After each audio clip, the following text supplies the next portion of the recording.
Namaskar and welcome to Startup Champions. This is the stage where we celebrate the talented, successful startups of the country. I'm Shubhendu Ghosh. 5 years ago, Prime Minister Narendra Modi saw a dream. He gave a clarion call from the ramparts of the Red Fort to transform India into a startup hub of the world. And today, India is one of the most exciting, fastest growing startup ecosystem in the world. And this is the stage where we are going to welcome and learn about the journey of these successful startups. As we begin this series, this journey, this program, let me introduce you to the startups who are joining us today. First, we have with us Cornex. Now, remember, India is one of the largest producer of milk in the world. That's about the nutrition for the nation, for the country. But what about nutrition for the cattle? Cornex has an answer for that. A warm welcome to the CEO, Mr. Madhav Kshatriya from Hyderabad. Warm welcome to you. Thank you so much. All right, and our second startup for the program today is Organic Mandia, leading the organic farming revolution and also empowering farmers in the process. Joining us is CEO Mr. Madhu Chandan. Welcome, Madhu, to the program. Thank you. And in our busy lives, making warm, home-cooked ghar ka khana available, making it just a click away, joining us is Vedant, CEO of FoodCloud. Warm welcome, Vedant. And any conversation about startups is really incomplete without talking about mentors. Mentors are important. They're the one who show us the bigger picture and show us the way. Two special mentors are joining us. First, we have with us Mr. Srinivas Ramanujam, CEO, Will Grow Innovations Foundation. Welcome, sir, to the program. Thanks very much for joining us. Also joining us is Mr. Nagaraj Prakasham, angel investor, mentor, and fund advisor. A warm welcome to both of you. And in this journey, our companion will also be this august set of audience who are present here. The young students, they're also entrepreneurs themselves. A very warm welcome to you. Put your hands together for yourselves as well. And thanks very much for joining us. Do engage with our startups present here and the mentors when we get an opportunity to do that. And as we begin this journey, let us take a moment to reflect upon the journey that we've taken so far. I'm talking about the journey of Startup India, 5 glorious years. Let's take a look at what this journey has been like. Hindustan का कोई जिला, हिंदुस्तान का कोई block ऐसा ना हो कि आने वाले दिनों में नए स्टार्टअप शुरू न हुए। क्या भारत ये सपना नहीं दे सकता कि हम दुनिया में स्टार्टअप की दुनिया में भारत नंबर 1 पर पहुंचेगा? आज हम नहीं है। भाइयों बहनों, ये स्टार्टअप को मुझे बढ़ देना और इसलिए मेरा संकल्प है आने वाले दिनों में स्टार्टअप इंडिया और देश के भविष्य के लिए stand up India. Startup India, stand up India. 5 years ago, Prime Minister Narendra Modi gave the nation a new dream. Dream to unleash the entrepreneurship potential of homegrown startups. Give wings to big ideas, find innovative solutions to traditional problems across sectors, ideas that can transform the nation. Create a thriving startup ecosystem that does not look to government or private sector for employment. Startups as the new job creators for the youth. A mission to make Atmanirbhar Bharat a reality. How far have we come in this journey? Let's find out. Today, India's startup ecosystem is the fastest growing in the world. In terms of size, it is the 3rd largest ecosystem after US and China. In terms of number of unicorns or $1 billion company, India is at number 3. Britain, France, Singapore, Germany, South Korea, Switzerland, Hong Kong are behind India. Silicon Valley in the US is home to the largest number of startups in the world. And here too, the Indian connection is not hidden from anyone. If we talk about the startup ecosystem of India, today over 41,000 startups are operating across 590 districts in the country. Of these, 224 districts across 23 states fall under Tier 2 and Tier 3 cities. At an average, a startup gives employment to 11 people. And so far, 460,000 jobs have been created. In 44% of the startups, women entrepreneurs are providing innovative solutions to the nation. Government's 10,000 crore rupees of fund of funds has made investments in 338 startups. Even during the pandemic, startups showcased their potential unfazed by restrictions and lockdowns. Some worked towards speedy development of PPE kits, and some helped in COVID disinfection efforts using drone technology. During the pandemic, India produced 10 unicorn startups. From e-commerce to education, from agriculture to manufacturing to artificial intelligence, startups prospered and left a mark. आज खेती से लेकर space sector तक जो अभूतपूर्व reforms किए जा रहे हैं, उनमें स्टार्टअप्स के लिए स्कोप लगातार बढ़ रहा है। आपको इन नई संभावनाओं के लिए खुद को तैयार करना है। आज के स्टार्टअप्स ही कल के मल्टीनेशनल्स हैं और ये स्टार्टअप्स ज्यादातर किन शहरों में बन रहे हैं, जिन्हें हम आमतौर की भाषा में टियर 2, टियर 3 सिटीज कहते हैं। In order to encourage startups, government has introduced over 40 major reforms. It has also come into agreements with many countries. Startup India Hub has emerged as a one-stop solution window that has helped over 4 lakh entrepreneurs free of cost. India's startup ecosystem is en route to becoming startup champion, looking towards an exciting future full of possibilities.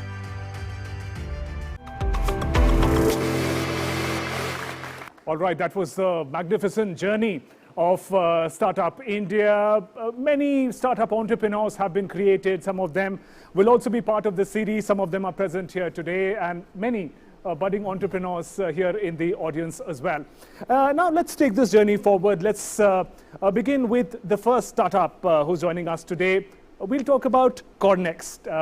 Now, Cornex is an agri-tech startup. We often talk about the food shortage, food problem in the country, but seldom do we talk about the fodder crisis, food and nutrition for the cattle.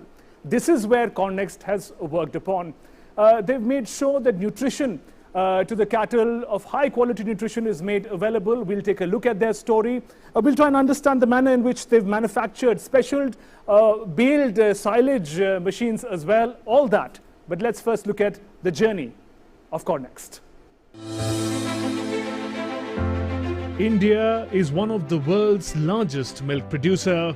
Being endowed with huge wealth of cattle population, milk is an important and traditional source of nutrition for Indians.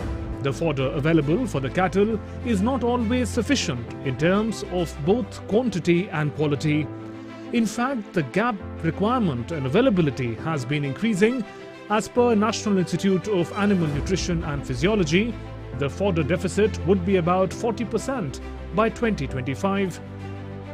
In order to address this deficit, natural preservation of green forages is done by enriching them through fermentation. This process is called ensiling and the produce is called silage. This is Cornex, an agri-tech startup company. It is credited for introducing disruptive technology called baled silage, which is a natural preservation and fortification of green fodder in the country that addresses the fodder shortage that is prevalent in many parts of the country. Founded by Madhav Kshatriya, Amarnath Sarangula and Firoz Ahmed, they won the National Startup Award in agriculture allied areas. The founders had to mortgage their property and take loan in order to start their dream.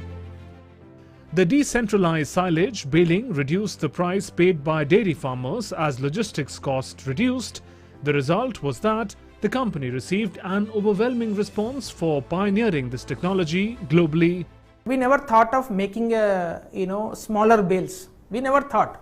When it went to the market, the handling of 400 kilograms bales was very difficult by these farmers. 1.5 crore is unimaginable to an Indian dairy farmer or Indian entrepreneur, village level entrepreneur. So without changing the scientific principle, we have achieved almost 1.5 years of complete R&D. We have achieved a quality of silage which is equivalent to European balers. So that is where, and we have got the patent also for that. Till now, This startup company has created more than 100 rural fodder entrepreneurs and also created employment for hundreds of youth. Cornex is a startup that is creating more new startups in animal nutrition space. We are making a rural fodder entrepreneurship करके हम एक program बनाया है, wherein which whoever buys this small baler machine, we are taking care of every aspect of the entrepreneurship model. The company is also planning to bring the power of e-commerce to doorstep of the Indian farmer. Development of a new farmer business network will be possible, which in turn would bring world-class technology at the cheapest possible price through Make in India initiative. The vision of Atmanirbhar Bharat can only be realized when more and more rural entrepreneurs are created in the country. And with the power of e-commerce now in the hands of the farmer, it's time to take the country in a new direction. All right, that was a fascinating journey of Cornex. A round of applause shall we have for our first startup. Thank you. And CEO Madhav Kshatriya is there with us. And Madhav, thanks very much. We can see those baled silage that we saw in the video. You've got them with you. Tell us a little bit about the journey. Also, I want to understand the crisis whose solution you tried to find through your startup, the crisis of fodder in the dairy industry. Tell us about that. Okay, fair enough. So thank you so much. To start with, we started a dairy farm after quitting our jobs, cushy jobs. We were NRIs and all those stuff, did well in our careers, but we thought agriculture is a very important subject for us. Paddy and panta is a Telugu word, where paddy is dairy and panta is crop. These are integrated. So that's what led us to setting up a dairy farm. Over there we learned the tricks and also the science behind feeding very well. All those experiments that we have done there have become eventually the commercial solutions for Cornex. Right. So the one that you are looking at here is also called silage. Silage is essentially fermenting of green grass. Right. So we have imported the technology to start with, and then eventually indigenized, getting inspired by Make in India. So Right. the one that you are seeing is the demonstration of Make in India in practice. Right. And you've got the baled silage with you. If you could just show us, give us a Sure. little close glimpse. What does it look like if I can just Oh take yeah, a look? sure. So you can feel it? Right, right. Yeah. So this is made out of corn.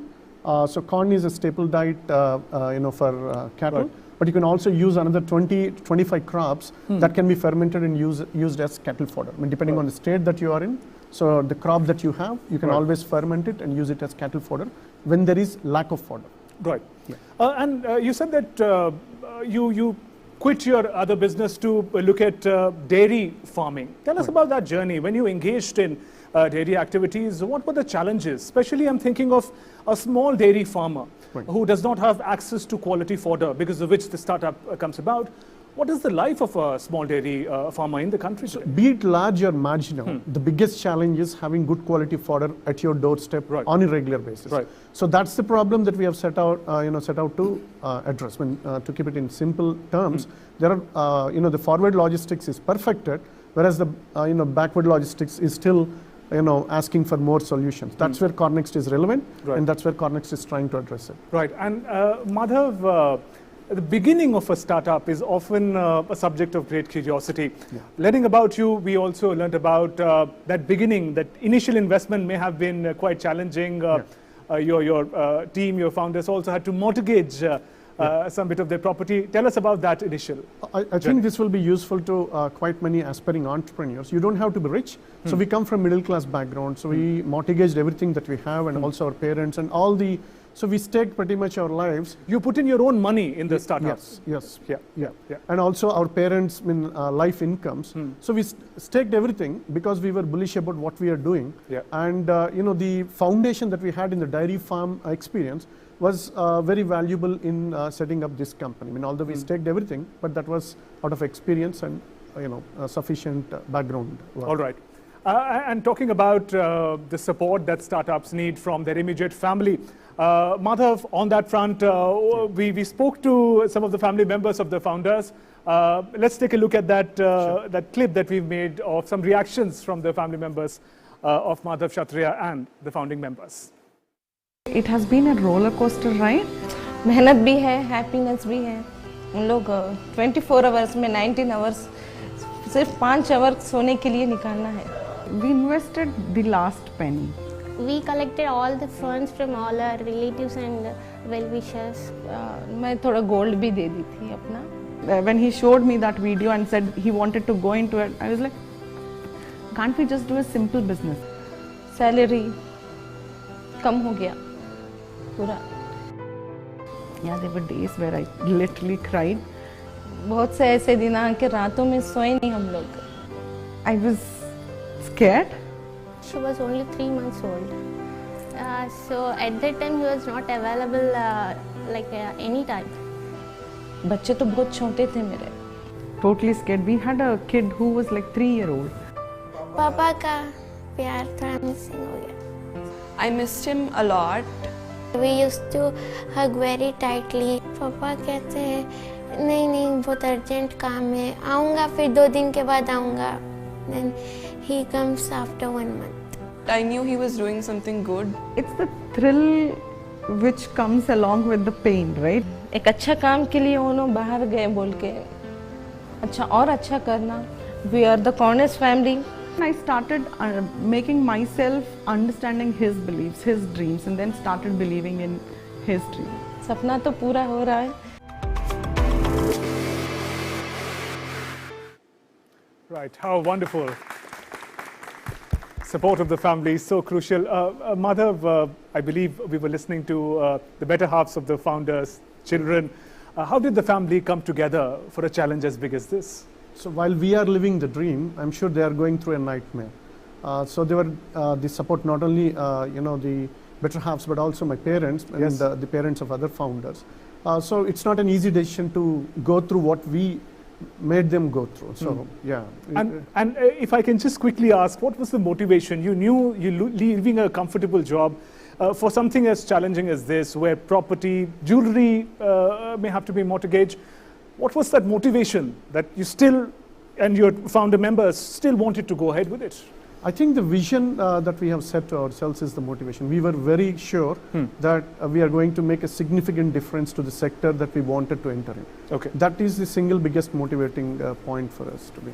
Right. One of the interesting things that we learned about Cornex is also the manner in which, one, it is a startup by itself, but it also creates many more agripreneurs, many more fodderpreneurs, whether build silage, the fodder that we talked about. Let's learn from Madhav. What is that journey being like? You're not just a startup providing a solution, but you're actually working towards creating a new generation of entrepreneurs. Right. How did the farming community respond to this innovation? Sure. I mean, the response has been terrific.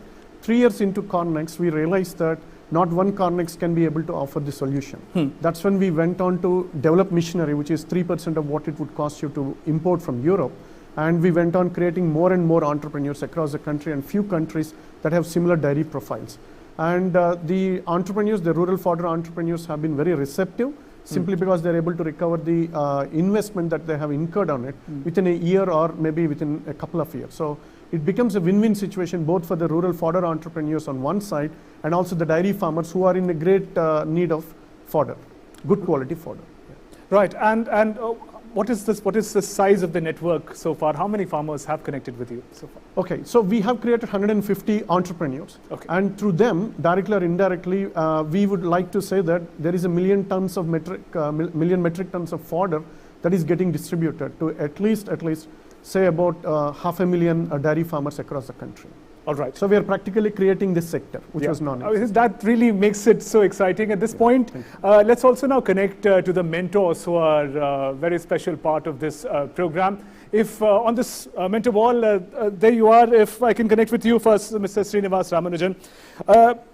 You heard the story of Cornex. Now, how do you evaluate their journey, especially that part where they're not just entrepreneurs themselves, but they're creating a new batch, a new generation of agri-entrepreneurs where they go, especially through that fodder, special silage bale fodder? Thank you, Subhendu. I think what Cornex is doing is required and essential in this country. And the reason I say this is not just because of overall just love for this, but I think I have some experience. We have we are aware of companies working in this area. And second, I am very aware that nutrition for cattle is lacking. There's a huge gap. So I think what Cornex is doing, not just making silage, but also those machinery which enables other farmers to access silage is fantastic. I also see there's a collateral benefit from what Cornex is doing, right? One of them is preserving fodder, which, in India, because of the monsoons, you suddenly have a lot of green fodder in one shot. The ability to preserve it for the later months, especially the winter, summer months when fodder is in short supply, I think that's a fantastic thing that's happening. The second, and I did hear him talk about the different kinds of foliage which can be fermented and made into silage.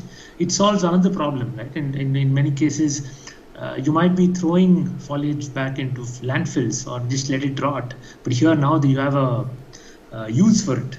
So I think there is a great amount of impact being created, not just on animal nutrition, but also on the environment. Right there. Thank you, sir, for that observation. And Mr. Nagaraj, if I can connect with you, our second mentor. As we understand today, Cornex is supplying baled silage to different parts of the country in India and also abroad. Mr. Nagaraj, from you, we'd like to learn. You saw the story. You have an idea about the infrastructure that they have.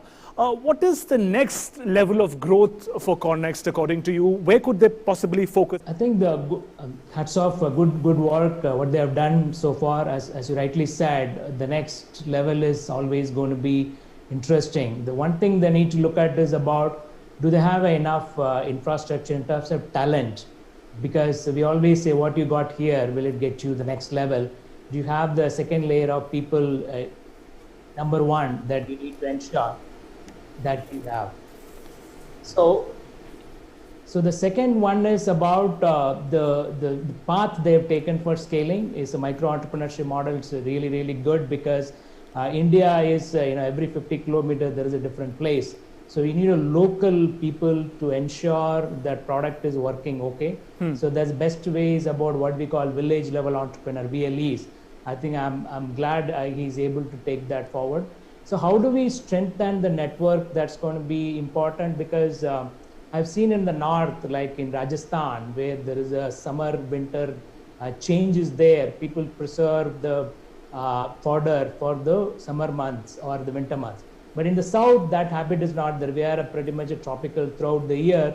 This thought process was never there. So we see there a lot of wastage happening. And they could probably start looking at that element as well, that bringing this thought process in the southern regions, farmers as well, where the south will have a more problem on the water availability. Right. So by ensuring that everything that's growing in my plant, in my farm, is being utilized, we can try to preserve as well for the future fodder for the cattle. I think that's going to be very, very interesting for them to look at from the scale perspective. The last element is this pandemic also gave a great opportunity. There are a lot of youth have gone back to the villages. There are 1 crore people have gone back to their villages. Now, can we make this machineries more miniaturized so that you can create nano? Right. In a village, I will take care of all the fodder problem for my village using the produce which is available in my village. Right, those are very, very valuable interventions, sir. Thank you, Mr. Srinivas and Mr. Nagaraj. Do stay with us because we'll keep connecting with you. Let's for a moment also turn to our audience who's been quiet for some time. They are entrepreneurs of tomorrow, many of them. So if you could have some questions for Madhav from them. If you can begin from that corner, yes. Yeah. Hi, Madhav. So you have been on this journey for the past 10 years, but for someone who is starting their journey, for the first 2 years, risk mitigation is a big factor for them to continue on this tough journey. And you must have lost many battles, but still you kept on continuing. So students from college have a good project background and they have great ideas, but those projects never see light of the day. So what should be initiative at college level you think that may have helped you if you started earlier, so that these risks that you took, you left your job and also kept mortgages and all those things. So what should be the journey of new entrepreneurs, young entrepreneurs? How do you manage that risk factor in particular? Okay, the key is that you start early. The more number of failures that you have at the very beginning of your career, it is much better because you'll become more mature, more motivated. Second thing, coming to the mortgage part, that happened after almost 3 to 4 years of hard work that we have done. So you don't worry about the investments or the mortgages at the outset. When you start, give it a go, and then eventually you will come to a point where you know that you have to put your money. That's the time that you can decide about the mortgaging part. So the key is that you start and move on. Failures are going to be there, as you rightly said. It's not about battles that count, it's about the war that you have to win. Let's take our journey forward and meet the next big startup of the country. We're talking about Organic Mandia. Organic Mandia is about homecoming, from being an engineer in the United States to becoming a farmer in Karnataka, from individual success to making sure that the whole community thrives and the farmers of the country get empowered. This is the story of Organic Mandia.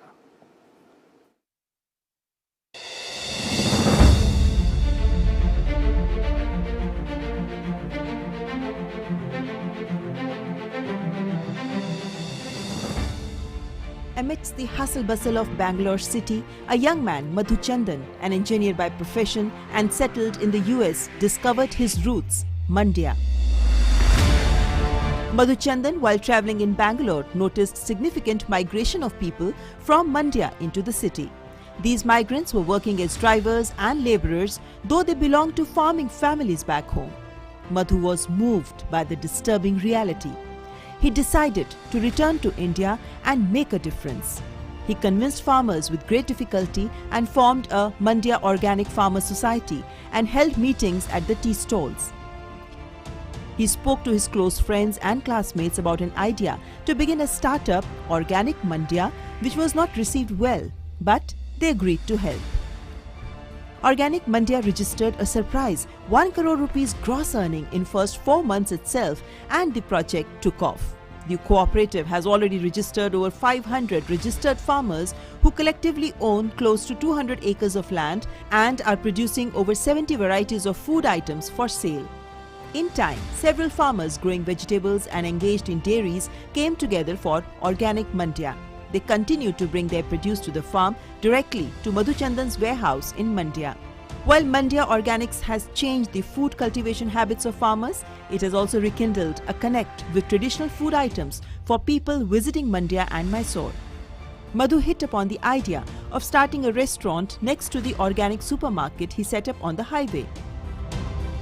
Mandia lies in the rich and fertile Kaveri Belt zone, and Ragi Mudde is the staple food for the people here.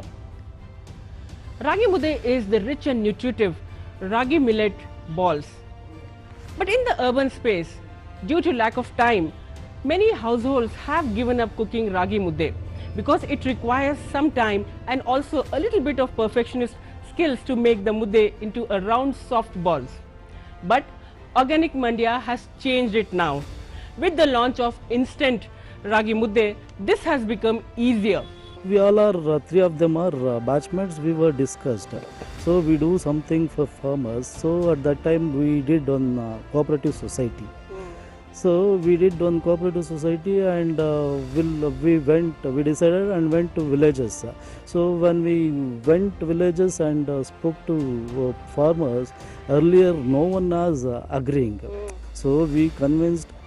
Madhu Chandan's efforts in reforming agriculture did not stop at consumer level. He brought labour support to farmers through sweat donation camps. That's how the company's organic tourism initiative took birth. A first of its kind volunteering initiative that doesn't ask for monetary contributions but physical efforts. In the last few months, the sweat donation campaign has attracted over thousands of volunteers from Bengaluru, right from college students to IT professionals and retired couples. Mandia is now seeing reverse migration. Dozens of professionals have now returned to farming. This is Madhu's biggest achievement. Madhu's vision is to make the entire Mandia district go organic by 2021.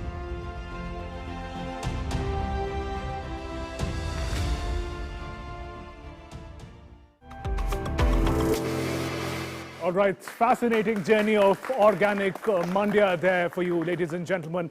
Madhu Chandan is with us, CEO, founder. Madhu, one of the questions that rings in our minds right now, what was going on in your mind when you took that final flight from the United States? You were selling a very successful software in America. From there, switching to farming, an entirely different vocation, location, everything. What was going on in your mind? See, I just could not see the plight of our farmers. One thing back in 2014, 2015 was many farmers were opting for suicides. Their kids had gone to cities. They in search of menial jobs. That kind of made me think, what are we doing there? Right. Rather, we should come here and look after our society. So that was the driving factor for me to come back and start something in Mandia. That it's very inspiring, Madhu. Your motivation, the core motivation for beginning the startup. But I believe motivation alone cannot guarantee, emotional or social motivation alone cannot guarantee a success for the startup. To make this a reality, from being a software scientist in the US to becoming a farmer and helping farmers, what kind of market study, what kind of research on the ground interaction did it take to make organic Mandia reality? So it was very much evident, like the plight of the people. Like people were, they were stuck in the rat race. Like he has gone to Bangalore, I have to go to Bangalore. So they were stuck in that kind of race, and nobody was there to analyze the situation from the top. So that kind of made me think. To a few coupled, 20-30 years ago, Mandia was one of the richest districts. Right. So now it has become one of the poorest districts. So that kind of made me analyze the situation and come up with a solution. Right. And why organic? Because there's also a perception which is popular that organic food comes with a certain premium, that it may be a little expensive than other products. But you've done something very smart, and if you can inform our audiences about it. You talk about the whole ecosystem. You put together the expenditure that we do on our health and the expenditure that we do on food items, and put together, it's always more beneficial to go for organic food. Tell us about that.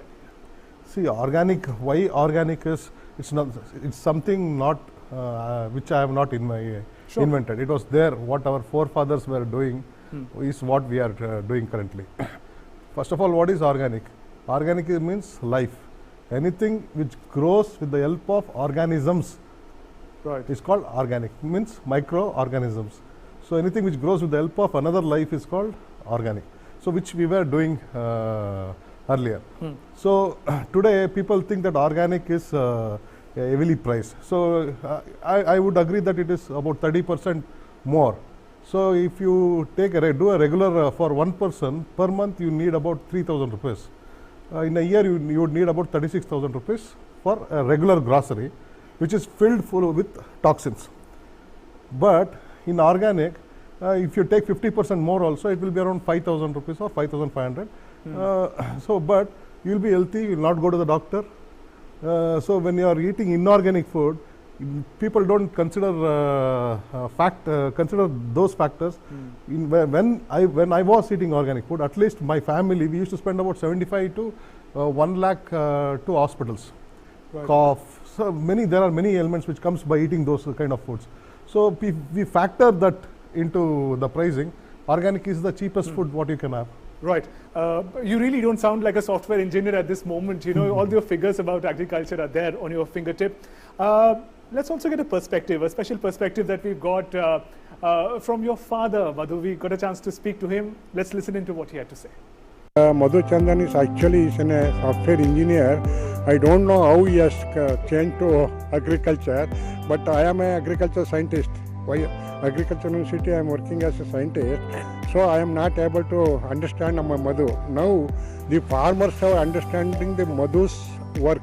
He is a hard-working person. I think I am very happy that I am supporting Madhu Chandan for doing this work also. Father, who's an agriculture scientist, did not know about Madhu's intention. So Madhu, what was the plan? Did you want to surprise them with something? How did that work? It's not about surprising. It's something which came out of my heart, the compassion towards our fellow people in the villages. So that kind of made me to take up this. And do you go to your father for help now? He's an agri-scientist. He must provide all the... My dad is into chemical farming. Sure. When he was teaching, they all thought about was how to apply fertilizer, how to apply pesticides. Right. So his field and my field is totally different. We are I am organic. My father's teaching was inorganic. But you do share a plate of organic food. Yeah, now he agrees. He completely agrees with what I am doing. Okay. At this point, if you can once again connect to our mentors who continue to be with us. Yeah, Mr. Nagas, there you are. So your thoughts in brief on the journey of organic Mandia, really need of the hour, especially that aspect about reverse migration, you know, from not from villages to cities, but bringing back people from cities to villages. I think as living in Bangalore, I've known about Organic Mandia very well. I'm invested in another organic initiative called Lunar Organic. So last 8 years, I'm 100% organic. Organic doesn't mean that you eat vegetables alone. Head to toe, you can go organic, right? So I think that's the level of commitment people have done. I'm very happy that somebody like him is able to create the farmer angle. I think Mandia with a lot of natural resources and farmers committing suicide is unacceptable. I'm sure he found a fantastic way using a farmer producer company model, which is what very interesting, because farmer producer company model is one of the way we can move the farmer into the value chain. What I call is that farmer should become a tiger. In an analogy of food chain, the person close to the consumer is called tiger. Then you have a deer, the processing companies, and you have farmer is a grass, is the lowest in there. So by having the farmer moving closer to the consumer, you are making him a tiger. I think that's the best way to have a better income for the farmers and making agriculture viable. Otherwise, none of the farmer children want to go from the farmer side, right? Because 2,000 farmers leaving agriculture every day. So I think the farmer producer company ideas are really fantastic, and I'm glad I think he's able to utilize the youth in Bangalore as well to go back, understand what agriculture is, where my food is coming from. Not from the supermarket, but there is a lot of effort going on into that process as well.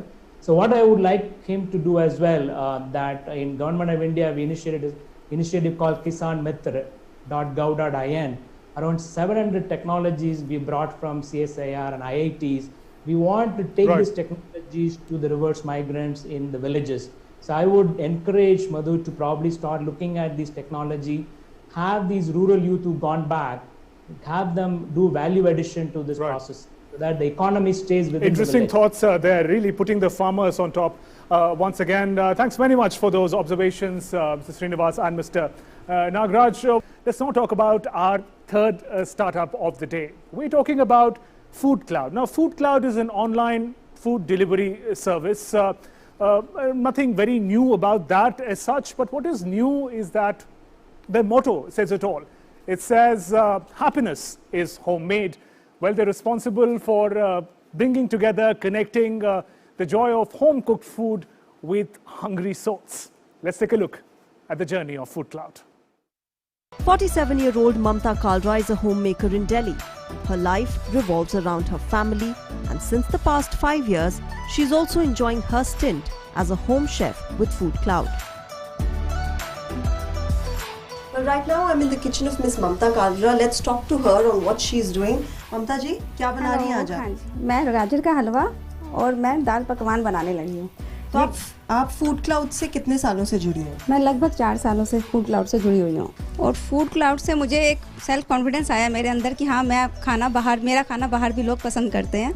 मैं लगभग 5 to 6 hours का लेती हूँ time कि मुझे जो preparation के लिए टाइम चाहिए होता है। और FoodCloud के थ्रू आपको लगता है कि आप जैसी हाउसवाइफ्स को बहुत ज़्यादा हेल्प मिली है? बिल्कुल मैं तो खुद अपने लिए ही बता रही हूँ कि अब तक मेरा खाना कभी बाहर नहीं गया था और ऐसा कोई कॉन्फिडेंस भी नहीं था। घर में ही नॉर्मल बनाते थे और खाते थे, लेकिन FoodCloud के थ्रू मेरा खाना बाहर गया और लोगों ने अप्रिशिएट किया तो एक कॉन्फिडेंस तो आया ही है। Started in 2015, FoodCloud is founded by Sanji, Vedant and Shamit with an aim to connect home chefs with customers and to nurture entrepreneurs. Well, I'm with Sanji, who is one of the founders of FoodCloud. Let's talk to her about what they do, why they do, and what the process is. Hi, Sanji. Hi. So FoodCloud, first tell me why you guys started such a concept of, you know, having homepreneurs, home chefs who are delivering their food across the country. So we're actually big foodies. We love food. We love food that our friends' mothers cook and our aunties and uncles cook. And we just wanted access to all the food.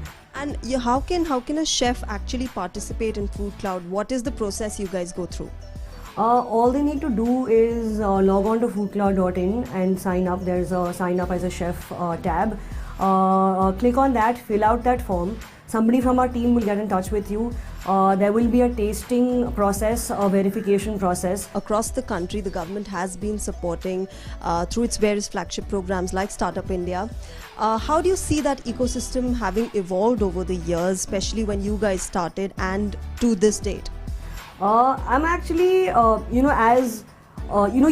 don't exist independently or alone in any kind of ecosystem. You need other startups. Seeing the kind of growth that we've seen in the logistics space, it's been very heartening. Alright, now the food is packed and ready to be delivered, and it's going to be delivered to another house. We have the delivery man waiting outside.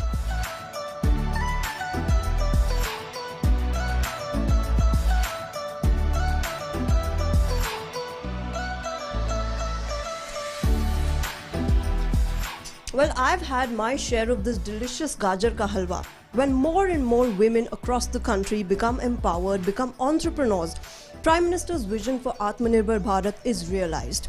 And startups like FoodCloud are doing just that. They are being vocal for local and realizing the clarion call of Prime Minister Narendra Modi to make India into Atmanirbhar Bharat. Well, that was a fascinating journey of FoodCloud. Didn't we all want a bite of that puri halwa that we just saw on the screen? Vedant, wonderful to have you with us. Quite frankly, my first observation for a family that is foodie and into food business, you're quite thin for that matter.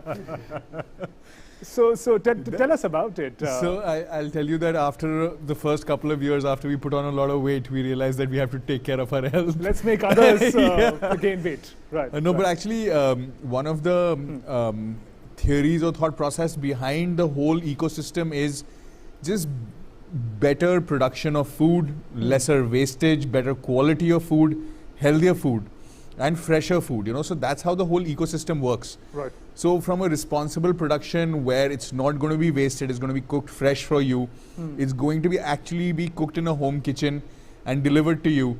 I think that's the unique proposition that we bring to the table. Right. From our personal journey perspective, I have been passionate about cooking since I was literally 10 years old. And that passion grew. I was you can say a amateur cook at home.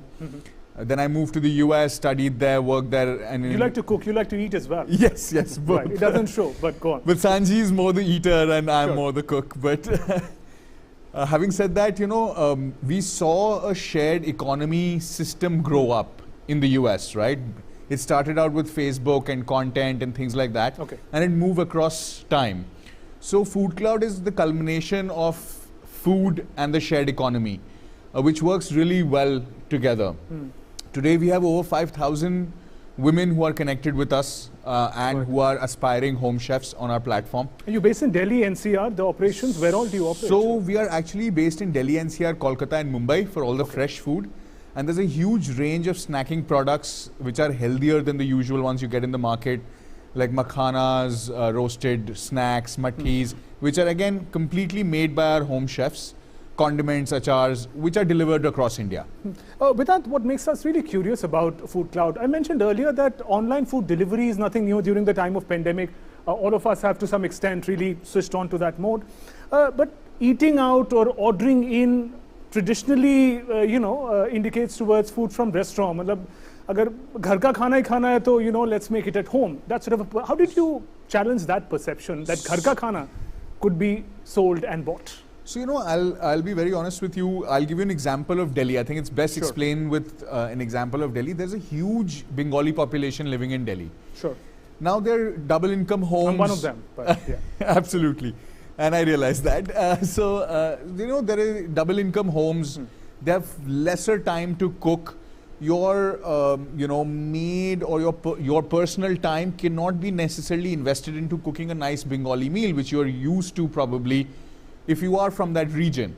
Now to be able to, even it's not available in restaurants, right? So to be able to get authentic Bengali homemade food, you have very little option as opposed to being able to order it online and have it come to your home from a lady who is Bengali. So you know that there is authenticity, there is some feeling behind it, there's quality, and it's freshly made for you. So I think that challenge is not very, very hard. Once you start exploring the platform, you will start understanding that it fits everybody. There is a need. We have some home chefs who are at the core of your operations. If you can have those visuals of home chefs, a very critical part of FoodCloud.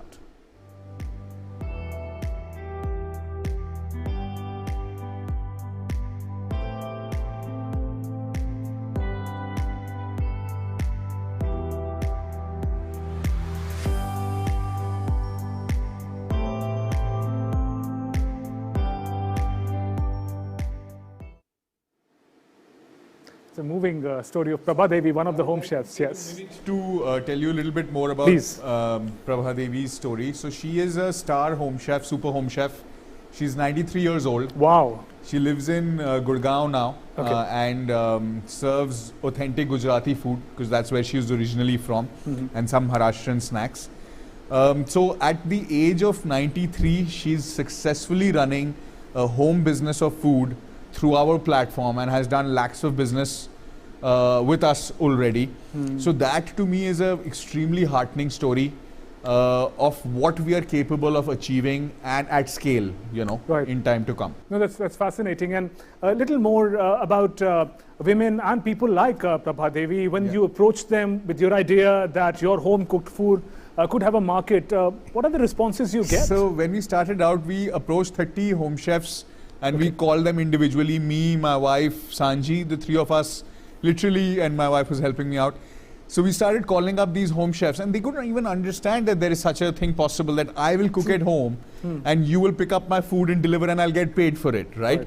So that was when we literally started out. Today we have over 5,000 chefs and 100 new register with us on a monthly basis. That's an amazing journey. So it is very much, and COVID has seen a huge spike in home chefs across the world. That must have been an opportunity also. Oh, absolutely. We've seen great 3-4x growth this year and we hope to continue. Fascinating. Vedant, if we can have some questions from the audience, I'm sure you're all eager. It's food.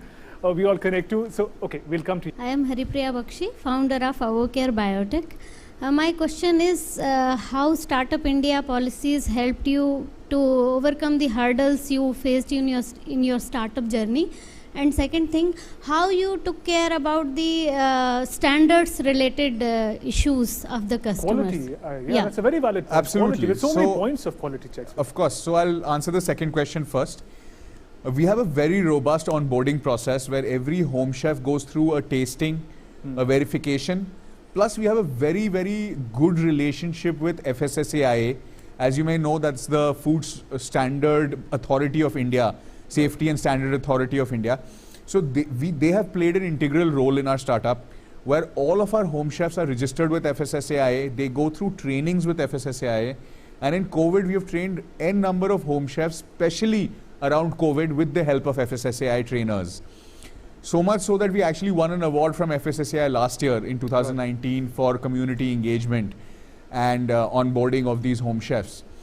To come to your first point about Startup India, I think it's a phenomenal exercise that has started about 5 years ago. And we registered with Startup India. I think we were one of the first, few hundred startups to register with Startup India. Now there are thousands of startups. I feel it has made an ecosystem where the government, the entrepreneurs, as well as the academia or the mentors and the funding comes together. And they have a lot of opportunities. We've seen the ecosystem change over the last 5 years in India around startups, or maybe 10 years in India, where when we did our first startup in 2008, and to 2020 today, it's a completely different scenario. And I think the government has played a huge role and catalyst in this to bring everybody together onto one platform. Right, and on that note, if we can also get a quick thought from our mentors, Mr. Nagaraj, if I can connect with you. Interesting story of FoodCloud. It is not about creating something entirely new, but also showing something which is traditional in a new light. In that context, how do you see FoodCloud and their success? So I think in the context, what you mentioned about somebody living in Delhi, yes, want to eat a Bengali food and getting from authentic Bengali person, so that's a fantastic thing. But this industry has a challenge, right? Because we are marrying my mom's food with the restaurant kind of expectation. So, your mom's rasam is not going to be same every day, but that's your mom made and you'll be okay with that, right? But in a restaurant, you're going to demand the rasam should taste the same way every day. So similarly, there'll be a hair in your mom's hair in your, dal, but just put it out and start eating. But in a restaurant setting, you don't like that. So this is where this challenge for this whole industry. But sir, perhaps you can be assured that your mom's rasam is enjoyed by some other family, in the same network of things. Yeah. So I would. Sorry, please go ahead, sir. Sir, if you could complete your point, yes. So that how do we marry this relation and take this forward? That is where we need to be. This industry is struggling because of the quality side of it, right? And also, if you build a community that would appreciate these things as well, is it possible? I think if that cracks, then the industry will take off. Otherwise, we see that a lot of people came into this space being struggling a bit. Right. And Mr. Srinivas, if I can come to you as we are coming towards the conclusion of the program, your thoughts, sir, because at the heart of this program, Startup Champions, is the success of Startup India mission. How do you think it has created that ecosystem that today such successful startups could be here on stage and interacting with us? Just in brief, sir. I think Startup India has been doing very commendable work from the sense that they've been able to get people together. They've built a very vibrant network, not just of startups, but also it's giving them visibility into other ecosystem players, not just like us, but also corporates have a view into them. The government itself has a view into what's happening. And what's super important about this is that these startups are the hotbeds of innovation. They are, as Prime Minister Modi said, they are tomorrow's large organized companies. So the work that Startup India is doing is shining the spotlight on folks who will be tomorrow's leaders very early on. So it gives them the opportunity to scale, to succeed very fast. All right, on that note, let me thank my mentors, Mr. Srinivas, Mr. Nagaraj. Thank you very much for joining us in the program today and giving us all those important insights. And before we conclude this program, this is also an opportunity for me, for us, for all the audience members to get the final words of wisdom from the successful startups who've joined us today. So in brief, Madhav, Madhu, Vedant, for youngsters watching this program, your secret for success? Don't make success the most desired thing. Understand the journey, and also understand that it is not going to be easy. But once you get into it, you'll understand how you can go forward. I mean, that's the right. Madhu, what would you say? So I would say don't do anything from your brain. Do it from your heart. Follow your instincts. Don't copy or don't do what he has done or your friend has done. Do what your heart says. I think you'll be successful. Great. And Vedant, final So words. for me, I'll echo their sentiments and I'll say that it's going to be, it's going to have its own challenges. So the best way to go about it is to have fun while you're going through that journey. Because if you're not having fun, the days where it's really tough, you won't be able to get through those days. Right. Great words of wisdom there. Don't worry about success. Think from your heart and have fun while you go about starting your enterprise. On that note, thank you very much, Madhav, Madhu, Vedant, for joining us. Exciting journey that you shared with us. Thank you to all the members of the audience. Huge round of applause for you all and for everyone in the program. And with that, we conclude this first episode of Startup Champions, but the journey has just begun. Next week, we return with some more startups, know about their journey, and get ready to be inspired. We'll take your leave for now. Namaskar.